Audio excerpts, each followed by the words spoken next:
Hello, everybody, and welcome to another edition of the Bengal Tiger Podcast. I'm Matthew Brune, and joining me once again on this Friday after Thanksgiving is Shea Dixon. Shea, now it's time. People can put their Christmas decorations up, right? They're allowed to now. I saw some of it driving back from New Orleans, Baton Rouge. People were getting after it, which I approve. That's fine. Just When not do you before today. when do you put your Christmas decorations up? I'll get going this weekend.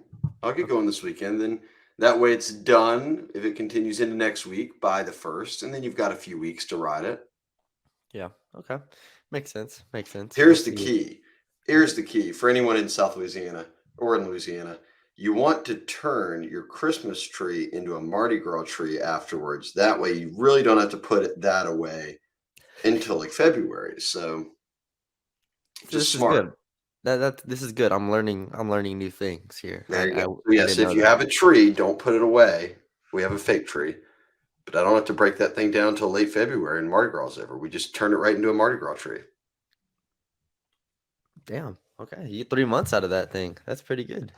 That's pretty good. That's impressive. Smart. That is Smart. smart. That is smart. Um, but yeah, we at Texas A&M talk about today the LSU versus Texas A&M game Saturday at 6 p.m. in College Station. I will be there.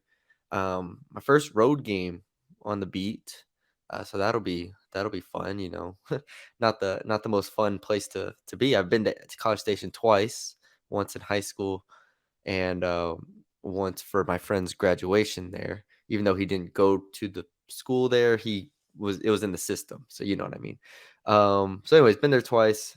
It will be my third time when LSU takes the field on Saturday night, and about a 10-point spread right now for LSU. Last I checked. I want to get to that later, but if we start by looking at this game, LSU is healthy for the most. I mean, pretty much as healthy as you can be at this time in the year.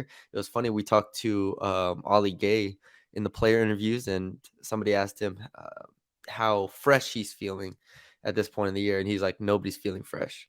Nobody's nobody's feeling fresh at this time of the year. It's all mental. You just got to fight through it, and you just got to execute." So I thought that was pretty telling. For the point that we are at in this season. But yeah, A&M is expected to get Devon Achane, the running back, and Evan Stewart, the receiver back. Pretty much our two best players on offense. Um, and other than that, they're pretty stationary offense. We'll see defensively what comes out as far as injuries and sickness and all that stuff that they've been dealing with the past couple weeks. But I think that's a good place to start is the availability, and it looks like A&M will have their two best offensive players.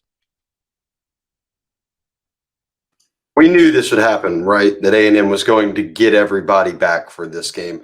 I'm surprised also there wasn't more talk out of College Station. Maybe it's just because of what LSU was dealing with a year ago, but Connor Wegman is at 4 games right now, so he could redshirt. They don't play in a bowl game, but it appears he will play this weekend, so he will have burned his red shirt playing against LSU. So it is truly all hands on deck. Moose Yeah. Muhammad, I would imagine, if he's Yeah. not wearing his compression sleeves or whatever, that he'll get to play and not sit on the bench the whole time. Yeah. Um, and look, as we dive into this, I don't know how much Matty B A&M you actually watched this week. I talked to a few people around LSU and the building, and they've obviously gone through a whole week of prep and all that.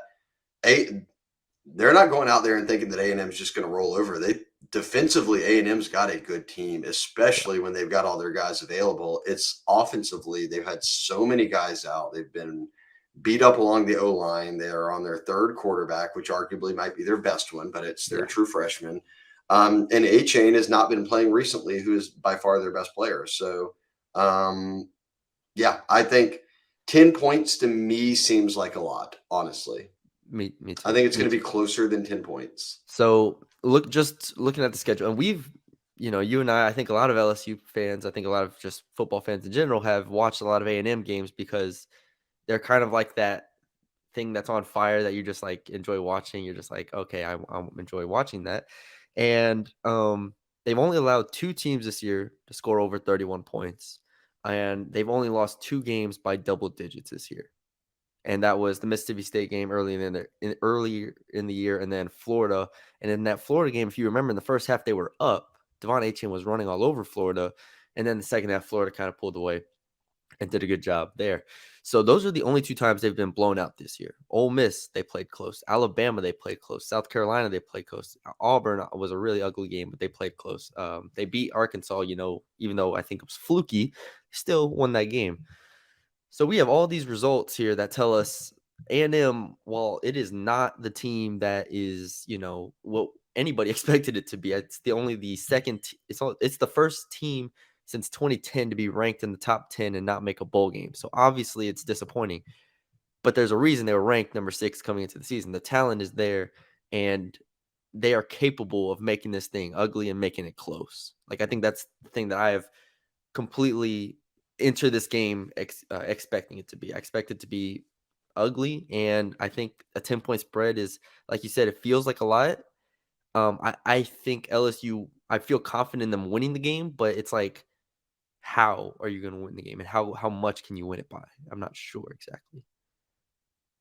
Again, I think I'm with you. And you listed off all those close games. I do think this will be closer than 10 points. I have not settled on my exact score prediction, but I am there in terms of this game being close. And Matty B, for me, I've kind of thought this, but I was listening to Billy Lucci's podcast too at TexAgs, and he's got his pulse certainly on A&M. But there's a number of differences, obviously, in A&M and LSU, but at the most fundamental level of wins and losses, both teams have been in a ton of close games. Yeah. It's that LSU seemingly wins every close game and A&M loses every close game.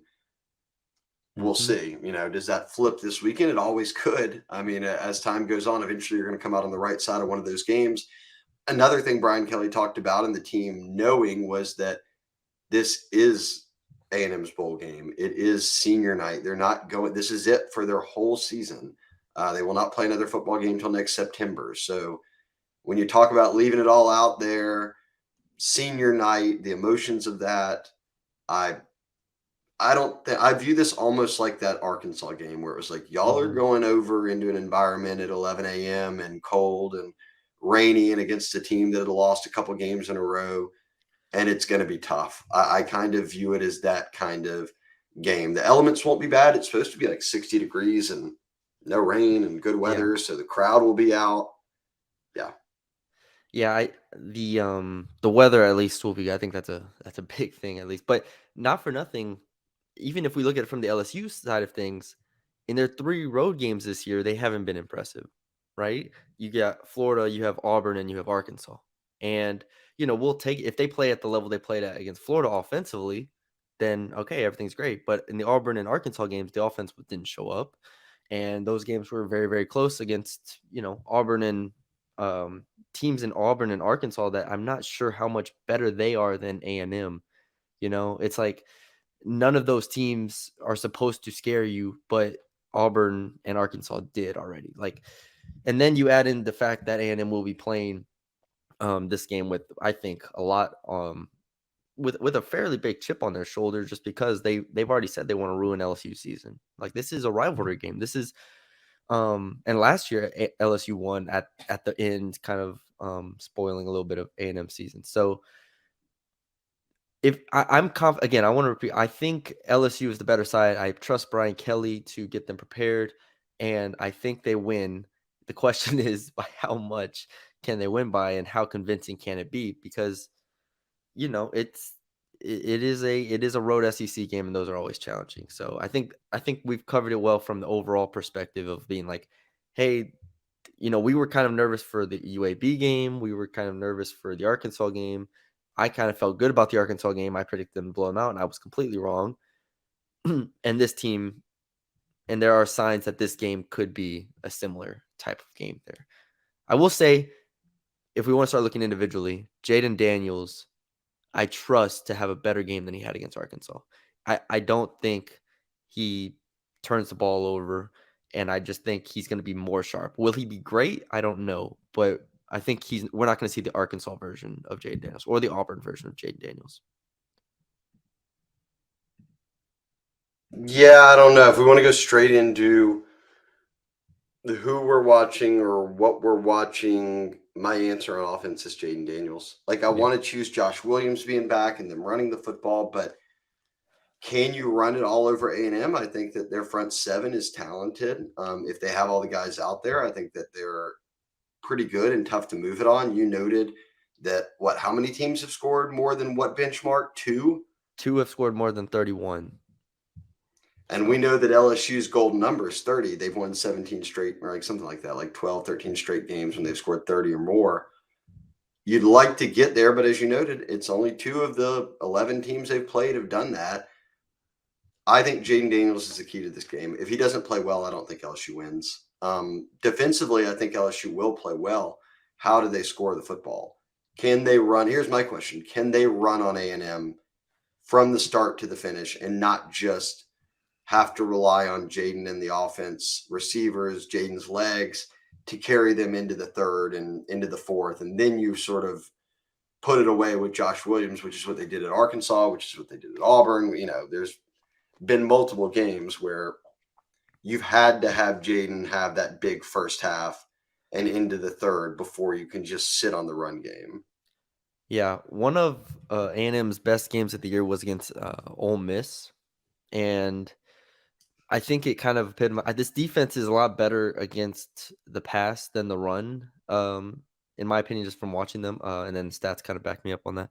But that Ole Miss game, Ole Miss ran for almost 400 yards on 6 attempts, 6 yards per attempt. Jackson Dart went 13 of 20 for 3 touchdowns with only 1 sack. For the most part this year, Jaden Daniels has not been a turnover machine. He hasn't been turnover prone in any way. So, with that being the case, and the weather being good, with them not being sick anymore, I think that's a big factor as well. I expect the offense to at least be sharp. Like I just maybe they don't convert a 3rd and 5 or here and there. Maybe they're not, excellent, but I don't expect them to be tripping over themselves the way they were against Arkansas. Like the way they were against Auburn, where it felt like they had zero opportunity, they had zero rhythm in the pass game. So I want to see Kayshawn come back, and that's probably will be my breakout player. We're just kind of jumping around right now, but yeah, if I'm looking at a breakout player, I think Kayshawn. Last regular season game of the year, coming off being sick, a game that he wanted to play against UAB. I think if they look his way early and often, I think Kayshawn has a good day against this A&M secondary. So that's where I'll go with my breakout player. If we Okay, so start, we both feel like the passing game has to do something in this game. yes. You cannot win this game and Jaden Daniels not play well. Yeah, and this is what we've talked about the whole year is, this offense it goes with Jaden Daniels. Like Jaden Daniels is the engine of it, and you can say that about a lot of offenses. The quarterback is the main player, obviously. This offense specifically, in a year where Jaden Daniels leads them in rushing by a significant margin, and has been the quarterback from wire to wire, it has to be Jaden Daniels who says, you know, this is what I'm going to do. Because in the Arkansas game, in the Auburn game, he was the catalyst of their struggles in a lot of ways. And I mean, the offensive line too, yes, the receivers too, cool. But he is the offense for better or worse, and he's the one that I think is going to have a really good day against A&M to make this not like they can still win if he struggles, but they need him, I think, to have a good game. Okay, so if we kind of blend the what we're watching with who breakout player slash Yeah, most important player is what are we watching in the first half? Because I think we've seen LSU at times start very slow. We've seen them at times start very fast. What was it, Florida, where they scored on like the first 6 yeah, possessions of the game? And yeah. then UAB, they came out Hmm. firing. I know they had a John Emery fumble, but they could have gone up 21-0 out of the gates in that game. Is that what is like how paramount is the first half in terms of what we're watching for to decide this game? Yeah, for the offense especially, I think that's where we kind of learn about this team. Um, and what they're capable of because the whole thing was that the defense, well, neither side could get a stop early in the season, right? When they went down like 17-0 to Auburn, double digits to Mississippi State. I think I was really, really impressed with how they, like you said, how they started against UAB. I think from an offensive line standpoint, they dominated. I thought they were balanced, and this is the question: is I said this on the game thread last time. I said last time that UAB would beat A&M, and I don't know if I stand by that still, but A&M to this point in the year has looked so bad and struggled with UMass last week that's why I said that. UAB is a legitimate team, and so if those two played, I'm not sure who I would take. With that being said, A&M's ceiling is so much higher than UAB's, obviously, right? They can play an SEC schedule and get a win against Arkansas and put up a fight against Auburn, Florida, blah, blah, blah. That's what's scary. And that's why if they don't get off to a good start against A&M, it will start to feel like these other games. So offensively, I want to put the pressure on the offense specifically because we've seen the defense come back from slow starts. For the offense, if the offense starts slow, how many games have they bounced back and, had like an incredibly strong second half where they go from scoring 0 to 35? There's probably a game out there I'm not thinking of off the top of my head, but I just think of those Arkansas and Auburn games, and you could see it from the first 2-3 drives that they weren't comfortable. Whereas UAB, whereas Florida, they were able to piece together. I even think while the Ole Miss game was kind of a slower start, they put up a field goal and they put up some touchdowns later in the first half. So I don't know. I think the first half for me is bigger for the offense than the defense. I think they have to get going, and just from a comfort perspective and a confidence perspective. No, I'm with you. Defensively, okay, we can pick players, but let me ask you this: do you fear is LSU's defense just too good for A&M's offense, even if they have Wegman and A. Shane and at running back and Moose Muhammad and all the other receivers healthy? Or does that in your mind, does all those players back mean A&M's offense can potentially click on a level that they haven't all season? Because some people will just go back to saying Jimbo's offense, for lack of a better word, stinks, and Yeah, they don't know how to call any plays to actually move the football. They could barely put any points on UMass. I mean, they were held under 20, right? they're at 20 to 3. Which that game was like 10-3 or 14-3 for most of the game. Yeah. Have you I seen just it all A&M's offense at any point this year be like, okay, they could move the ball on really good no, defenses like LSU? no. I mean, the Ole Miss game was probably, well, I mean, again, against Alabama, it was 24 to 20. And I think Haynes King played that game, and I don't think Haynes King is anything. The Arkansas game, I didn't leave that game. The Ole Miss game is really, and the first half against Florida. So you have pretty much, let's just say, a 6-quarter stretch there where you have the Ole Miss game in the first half against Florida. And not for nothing, that was the last time A-Chain and I believe Stewart too played, right? In those two games. They didn't play against Auburn and they didn't play against UMass. So those are the 6 quarters, I think, the entire season. I've watched pretty much every A&M game. Like, even against Sam Houston State, I didn't think they were any good in the first game of the year. But those 6 quarters were probably the only time of the year where I thought they were capable, and those were the last 6 quarters that they had pretty much A-Chain and Stewart. So, there is something there. I think I just trust LSU's defense too much. At this point in the year, I think they've earned our trust. I think they show up even when the offense doesn't. Arkansas being the latest example of that. They did their job against UAB. I think they're too good. I can't see A&M breaking 14 points. I can't.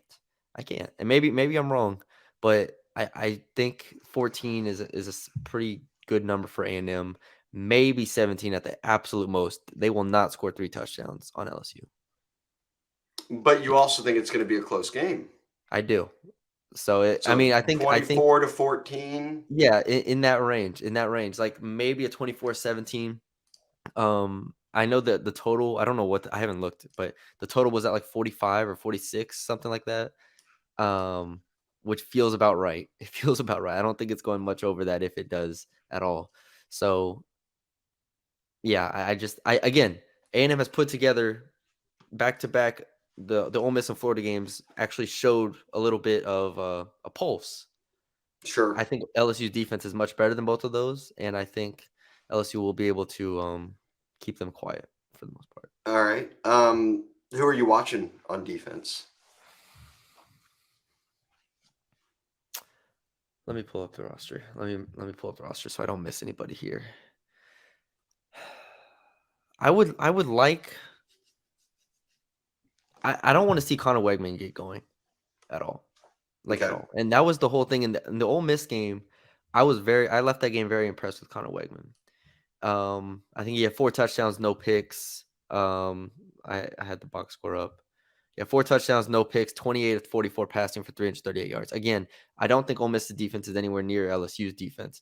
With that being said, Connor Wegman looked really good in that game. And if he is the starter again, I have to throw out, the if in that sentence, just because I always feel like going to an A&M game, anything could happen. But if he is the starter, he is their best quarterback, and I think he actually can throw the ball. He has a pretty live arm, pretty good talent, and he has Muhammad and Stewart back. And in that Ole Miss game, they went for a combined 14 catches for about 200 yards. So it's something. They have something.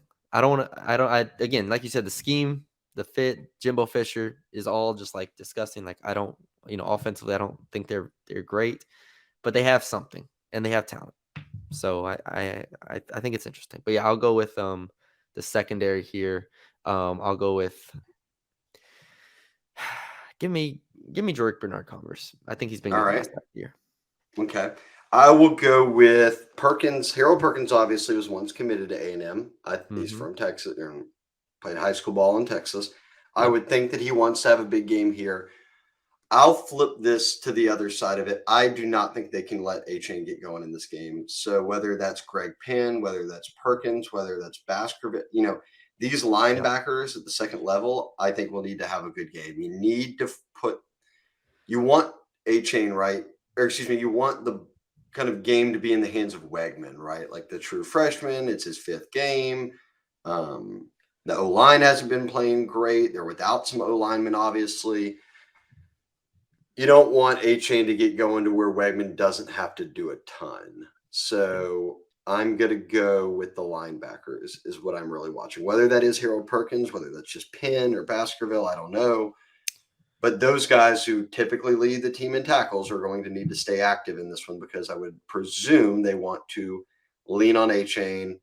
Don't lean on Wegman when you don't have to. Pop some plays in the passing game when you can, but lean on the run. Shorten this game as much as you can. For me, that's what I'm. If LSU's linebackers play well here, I think that they'll win. Yeah. Kind of a side question here. I feel like I had more confidence, and what do I know? Who knows? Maybe they'll come out and blow the doors off A&M. That very well could happen because I've been wrong plenty of times this year in trying to predict games. I predicted them to beat Tennessee, and I was wrong on that. So who knows? But going into a game, I felt better, and I wanted your opinion on this too. I felt better going into the Auburn game. I felt better going into the Arkansas game. I felt better, I think, going into the Florida game. And I don't remember Ole Miss exactly, but like those 3 games specifically, I felt better going into them. And, all 3 of those were kind of ugly wins on the road, but they still got it done. This game, it's kind of flipped. I don't feel as good about it. I don't think they're going to lose. Again, I'll repeat, I do not think they're going to lose this game, but I don't feel as good about it as those other 3. Do you feel the same way, or is that just me? I think a bit of it's probably just because we're at the end of a season. Yeah. You feel like, okay, this is the only hurdle left. If you get through this hurdle, the Yeah. rest is truly lanyap. You've already won the SEC West. You will have won 10 games in the regular season, which is 3 to 4 more than anybody anticipated. Or I should say at least Vegas anticipated. I'm sure Yeah. there were some LSU fans out there saying 10-2, no doubt. I have no Mhm. worries. For sure. But point being, like it felt like those games you were kind of playing with house money, and now you're like, man, you've made it this far. You cannot lose to A&M. You can't, because again, if you win this game, it really does, in my opinion, doesn't matter too much what happens in the SEC championship. If you win it, you obviously may well be in the playoffs, but if you lose it, you'd probably be in a New Year's Six bowl. That's a great postseason finish for a team that was thought to win 6 or 7 games in Brian Yeah. Kelly's first year. So I think there's kind of some extra pressure on this one in a sense that you're going to A&M. They've been bad. They have nothing to lose. They're not going to a bowl game, but they do have some good players on the roster. A coach who's been around the block in Jimbo. Will they just continue? It's tough to wrap your head around. Like, will they continue to look like they've looked every week, which is just completely dysfunctional? Yeah. Or do they finally just say, okay, look, we put it together. We coming off a UMass game, rested a bunch of guys, came out to this game healthy. They've been bitten by the flu the past few weeks, so really a lot of guys haven't played in the past few games. But it seems to be a all hands on deck affair. I think that's what has me with some pause of like, okay, can they remain dialed in? And here, that's actually not what I want to say. I'm curious how well A&M plays, just because they have not played well all year, but they have all these guys back and the emotions of the game and senior night and the final game of the season, all that. What makes me feel slightly better of it is that LSU has appeared very dialed in, even after the Bama game. Like, I know they didn't play great at Arkansas. The defense played phenomenal, but overall they've been dialed in. Like, they turned right around against UAB and handled business. Throughout the season, they've seemed dialed in, and Brian Kelly's won. If Brian Kelly wins this game, he'll have won every November game the past 5 seasons. So you have to put some stock into knowing that this week he has drilled into this team. It is nothing about Georgia. It is nothing about the postseason. It is one game at a time. Focus on LSU, execute, and it'll be enough. Yeah, I think you summed up really well. This game, I think it feels different again from my perspective, maybe from fans' perspective, because it is A&M, because it is the last hurdle, because it is a game that this team should not lose by any stretch of the imagination. And it feels like the excuses are out the window, right? It's like, all right, you should be over the flu at this point. You're not playing at 11 a.m. You're not in the cold. This is going to be this is the setting will not shake you. This is not going to be a packed Kyle Field. I don't know why I said Field House, but yeah, it's just an interesting position. It's a really really interesting position. But if there's one thing we've learned, is this team can overcome adversity. This coach has done a great job at leading them to overcoming adversity, and I think they will get it done again. So put me down as like LSU. Put me down LSU 23-14. I think they kicked 3 field goals. I'll go 27. I'll go 27-17. Okay. I'll stick to your not 3 touchdowns for A&M, and I'll stick to the 10-point spread. I don't know what that does for the over-under, but I do not expect this to be some wild shootout. Yeah. So, yeah, I'll go 27-17 in a game that's pretty close the whole way. And, real quick, I've talked a lot about worst case scenario stuff with their, with their offense, being maybe better than we thought. There is a scenario, there is a case out there where LSU's defense does not let A&M breathe. There's a scenario where A&M scores 6 points in this game. I really believe that, because this defense is that good. This defense has been that good. Like, you think about it, if Arkansas and UAB don't have short fields, I'm not sure this defense has allowed a touchdown since the Alabama game. Like, there is a legitimate this defense is legit. So I think, if we look at best case scenario, they could shut them down, and then Jaden Daniels can continue to play how he played against UAB and Alabama. And I think he should be fine. So that is a very real possibility where LSU comes out and puts the game away 31-6, and we all go home happy. There you go, and you'll leave College Station happy, not with an L on your first trip. Yeah. All right, well, one more to go. What is this? 6 p.m. 6 p.m. kickoff. So 6 p.m. kickoff. Get all your errands and unboxing of Christmas done. Be ready for 6 p.m. Not you, but everybody else. Yeah, everybody else. I'll be driving to College Station. I think I'm like 3.5 hours away. I haven't even looked exactly from San Antonio. So yeah, somewhere in that range. So I'll be leaving, I don't know, around 2, I guess. No, earlier than that. 1:12. We'll see. TBD. We'll see. I'm not good with time. I'm not good at time management. You know that. I show up on time, like right on the dot to everything. That's good time management. You're right there. You made it. That's true. Maybe that is great time management, actually. But all right, that's all we have for y'all today. We hope y'all enjoyed it. We really appreciate the support. I think the recruiting pod had over 5K views last I checked. Appreciate everybody for checking that out. If you haven't already, go give that a watch. Billy and Shea do an awesome job with that. Continue to subscribe to the channel if you're not already. Send it to a friend. Leave a like, a comment. Let us know what you think. Drop your final score predictions in the comments below, and subscribe to the channel. I didn't bring my hat with me. That's kind of That's fake. okay. That's kind of fake. But I didn't bring my hat with me. But $1 for the entire year of Bengal Tiger. It's the Christmas season now, so do it for a loved one, or do it That's for right. yourself. You can do it. $1, I believe. And then you get a hat as well, which is Free you hat. can wear at the Christmas. Free hat you can wear at the Christmas festivities.